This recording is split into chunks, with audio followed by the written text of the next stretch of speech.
ছোটবেলায় এই বর্ষাকাল আসলেই মাছ মারার ধুম পড়ে যেত। সবাই মিলে একসাথে মাছ মারতাম। সেই মাছ মারার সময় যদি ২-১ টা চিংড়ি মাছ পেতাম, আমরা অনেক খুশি হইতাম। কারণ কম বেশি আমাদের চিংড়ি মাছ সবারই পছন্দ। আমাদের এলাকায় চিংড়ি মাছকে বলা হয় ইচা মাছ। এই ইচা মাছ আমরা রান্না করে খেতাম। সেটার ২-১ টা পিসের যদি মাথা হইতো সেটা আবার ভর্তা করতাম। সবাই মিলে বলতাম যে আরেকটা পদ হবে, আরেকটা আইটেম হবে।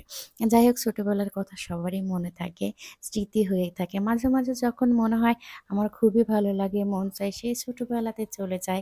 ছোটবেলার দিনগুলি যদি ফিরে পেতাম, আমার মতো মনে হয় সবারই এরকম, তাই না? অবশ্যই কিন্তু কমেন্ট করতে ভুলবেন না কার, কার ছোটবেলার কি, কি স্মৃতি মনে পড়ে। হ্যালো এভরিওয়ান, কেমন আছেন সবাই? আশা করি সবাই ভালো আছেন। সবাইকে হাফসা অ্যান্ড মমসের পক্ষ থেকে স্বাগতম। আজকে আমি চিংড়ি মাছের মাথাটা ভর্তা করব।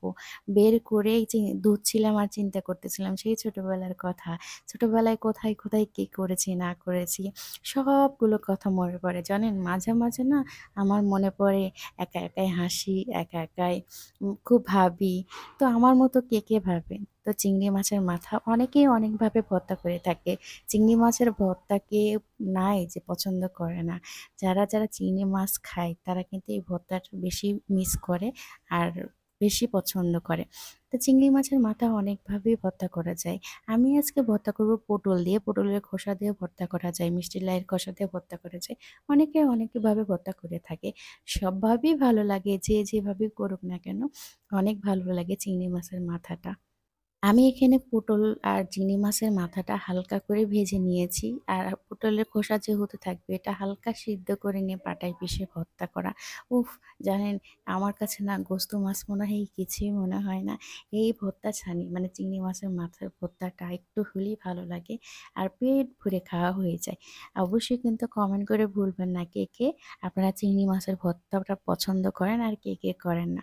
আমার মেয়ে-বাবা কিন্তু এই চিংড়ি মাছের মাথা কিন্তু অনেক পছন্দ করে। আমি এর মধ্যে কাঁচা রসুন, কাঁচা আদা একটু যোগ করে দিয়েছি। কারণ কাঁচা রসুন অনেকেই খেতে পারে না। যারা কাঁচা রসুন খেতে পারে না তারা হয়তোবা ভাজির মধ্যে দিয়ে নেবেন। তাহলে কাঁচা একটা গন্ধ থাকবে না।